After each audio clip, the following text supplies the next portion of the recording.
देखिए अभी चूंकि रेस्क्यू चल ही रहा है अभी और बाकी आग पे तो काबू पा लिया गया है, लेकिन कुछ कैजुअलिटीज़ हुई हैं अभी। और अभी हम लोग और भी देख रहे हैं कि घर में और कोई ना हो।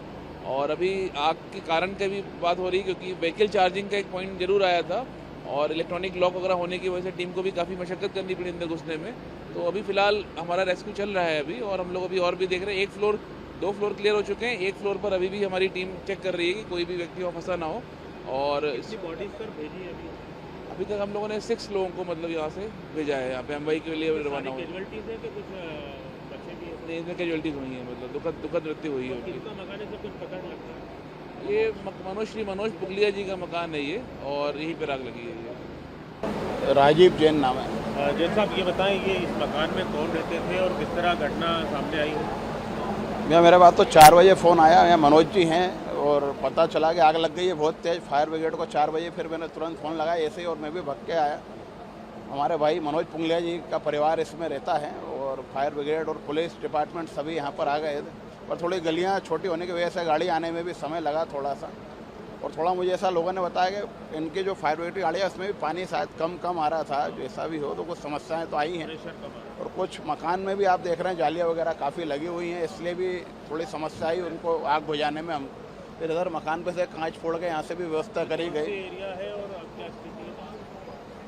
अब सर अभी तो बोल नहीं सकते, बॉडियाँ तो आ रही हैं, उसमें सब देखते हैं, प्रभु करे कि सब ठीक हो, क्योंकि मेरे से तो देखा नहीं गया, इसलिए मैं तो टैंकर बोल 3-4 तो निकल चुके हैं मेरे को लगता है। कौन सा एरिया है? ये ब्रिजेश्वरी एनेक्स कहलाता है सर। आग लगने का कुछ कारण पता चला? ये बता रहे हैं कि ये इलेक्ट्रिक गाड़ी जो खड़ी है ये शायद चार्जिंग पर लगी है, तो इससे कुछ चिंगारी निकली, ऐसा यहाँ के पड़ोसी बता रहे हैं।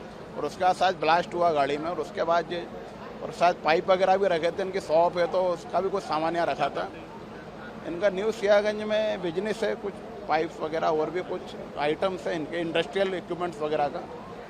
बाकी बढ़िया हाँ गाड़ी इन्हीं की है, अभी शायद नई ली थी गाड़ी भी, अभी इलेक्ट्रिक गाड़ी है। परिवार में कितने लोग हैं?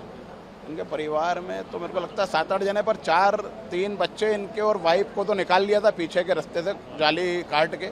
पर शायद पुंगलिया जी को पैर में शायद कुछ समस्या थी, शायद वो चल नहीं पा रहे थे, और इनके कुछ रिश्तेदार भी आए थे, ऐसा यहाँ के लोगों ने बताया है। बाकी हाँ वो यहीं रुके थे, और पर अब जो गेट पर ताला भी लगा होने की वजह से खुल नहीं पा रहा था ये। शायद सबने मेहनत तो देखो सबने करी, फिर जो प्रभु इच्छा है, और जो बच जाए हम तो चाहते हैं, प्रभु से प्रार्थना करते हैं सब ठीक हो जाए, क्योंकि एक परिवार है अच्छा है, हमारे सब मिलनसार परिवार है, हमारे क्षेत्र का सबके सहयोगी परिवार है ये। जैसा आपका परिचय? मैं राजीव जैन, पार्षद वार्ड क्रमांक 25, इसी वार्ड का पार्षद हूँ मैं।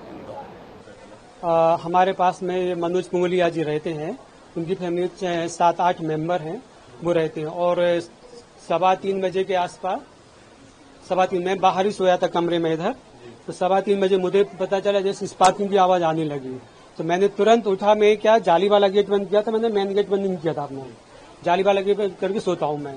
जैसे आवाज लपटे आग की लपटे आई, मैं तुरंत भागा गेट खोल के यहाँ से, घर में सबको जगाया, मेन स्विच बंद कराया सबसे पहले, और फिर देखा कि आग लगी तो भैया को बुलाया, तो भैया बोले पहले सबको निकालो कौन कौन बाहर खड़ा है। हमने सीढ़ी लगाई, जो हमारे पास साधन अवेलेबल थे, टेबल थी, सीढ़ी थी बचाने के लिए, और फिर जाली थी, तो हम लोगों ने गमला पेड़ काटने वाली कटर से वो जाली काटी थोड़ी, फिर उनको निकाला। 4 लोग को हमने, ब्रिगेड या पुलिस आ गई थी जब तक नहीं, जब फिर कॉल करा उनको, तो उसके आधे पौन घंटे बाद वो आएगी फिर यहाँ पे। पार्षद जी आ गए थे टाइम पे, वो बराबर टाइम पे आ गए थे। सिलेंडर भी फटे? 2 सिलेंडर फटे उनके यहाँ पर। उनके यहाँ फिर कार में विस्फोट हुआ, उनका एसी में विस्फोट हुआ, एसी फटा है, 2 सिलेंडर फटे उनके यहाँ। उनके सिलेंडर फटने से हमारी दीवार में भी क्रैक आ गई है बहुत ज्यादा, देखा आपने दीवार में क्रैक। ये मेरे बड़े भैया है महेंद्र जैन, मेरा नाम नीरज जैन है। मेरा तो एक्सीडेंट हो गया था 6 दिन पहले, इसमें कुछ नहीं हुआ, किसी को कुछ नहीं हुआ इसमें। तो हम लोगों ने और 3 लोगों को सुरक्षित उतारा।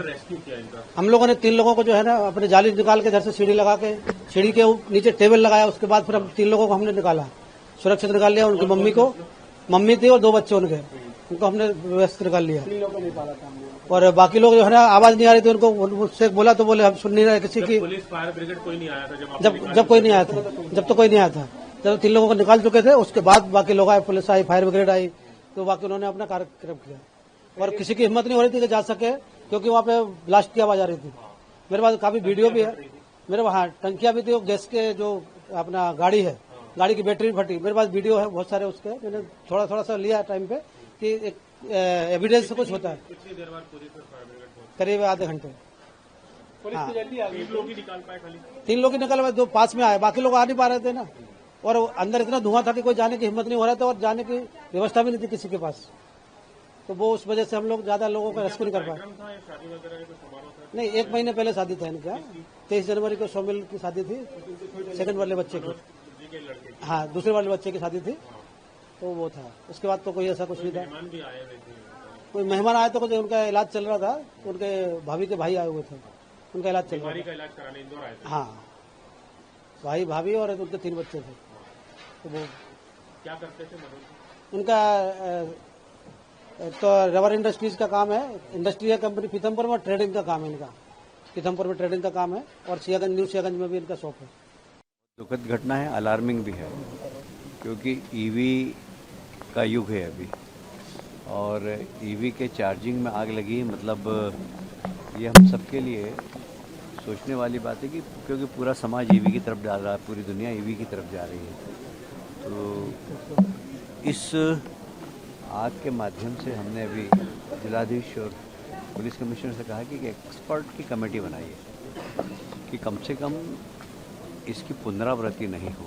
ये आग कैसे लगी, क्या सब स्टैंडर्ड चार्जिंग स्टेशन था, क्या सब स्टैंडर्ड केबल थी, मतलब इसकी पूरी जानकारी लेकर और एक एसओपी बनाना चाहिए। क्योंकि हर घर के अंदर आज की तारीख में लोग सोचते हैं कि अब नई गाड़ी खरीदना है तो ईवी खरीदें, क्योंकि वैसे भी आप देख रहे हैं विश्व के अंदर जो अभी चल रहा है ऑयल को लेकर ही चल रहा है और ऑयल के कब क्या भाव होंगे पता नहीं। इसलिए सब लोग ईवी के बारे में सोचते हैं। मैं भी सोचता हूँ कि अगली गाड़ी कोई ख़रीदना है तो ईवी ही खरीदना है, पर ईवी की चार्जिंग से अगर आग लगती है तो ये तो बहुत अलार्मिंग है।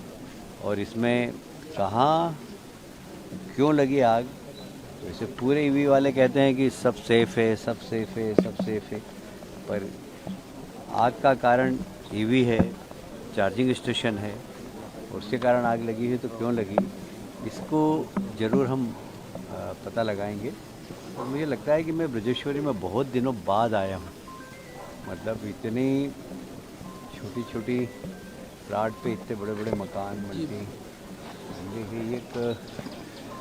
ये भविष्य के लिए भी समस्या है। तो मैं रहवासी संघ के लोगों से मैंने कहा है कि भाई, तो उन्होंने खुद नहीं कहा, ये अभी क्या शुभ नाम, जगदीश निगम जी भी बता रहे थे कि दोनों साइड में कार खड़ी हो जाती है और बीच में अगर कोई बड़ी गाड़ी आना हो, एम्बुलेंस आना होगा तो आ ही नहीं पाती। वही देख रहा था कि पूरी कॉलोनी के अंदर MOS कवर है। तो ये सब चीज़ें हैं, पर हमें क्योंकि बहुत पुरानी कॉलोनी है, मैं बहुत वर्षों बाद इस कॉलोनी के अंदर आया था, तो हमें इस बारे में भी अब विचार करना पड़ेगा, शक्ति के साथ, ताकत के साथ नागरिकों को भी इस बारे में सोचना पड़ेगा। ये बहुत बड़ी घटना है, अलार्मिंग घटना है, और भविष्य में इस घटना की पुनरावृत्ति नहीं हो इसके लिए एक SOP ज़रूर बनाएंगे। और भविष्य में ये भी देखना पड़ेगा कि जो भी हमारे रहवासी संघ है, मेयर साहब से मैं आग्रह करूंगा कि रहवासी संघ की एक मीटिंग बुलाकर और इस प्रकार जो सड़क पर कार रख देते हैं जिसके कारण गाड़ियाँ ही नहीं आ पाती हैं, उसके बारे में भी रहवासी संघ को ही प्रयास करना चाहिए, ऐसी हम कोशिश करें। सर, स्वर्णबाग में भी ऐसी ही घटनाएं घटित हुई थी, उस समय भी SOP बनाने की बात कही गई जी, ईवी जो है कितना रिस्की हो, अब वो देखेंगे ना। अभी मैं आई एम नॉट एक्सपर्ट, मैं एक्सपर्ट नहीं, मैंने इसीलिए कमिश्नर और कलेक्टर साहब को यही कहा है कि एक एक्सपर्ट की टीम बनाइए। मैं भी एक को जानता हूँ जो इस दिशा में बहुत अच्छा काम करता है, अभी वो दुबई शिफ्ट हो गए हैं, आवश्यकता होगी तो हम दुबई से बुला लेंगे उसको। और इसमें देखना पड़ेगा, और इसकी SOP तो बनना ही चाहिए, क्योंकि सब स्टैंडर्ड केबल के कारण भी हो सकता है। कई बार, जैसे मैं उदाहरण बताऊँ आपको, कि हमारा फ़ोन है, वो अगर 1 घंटे में चार्ज होता है और रात भर अगर पड़ा रहता है तो कई बार फ़ोन बस्ट हो जाता है। क्या ये कारण है क्या?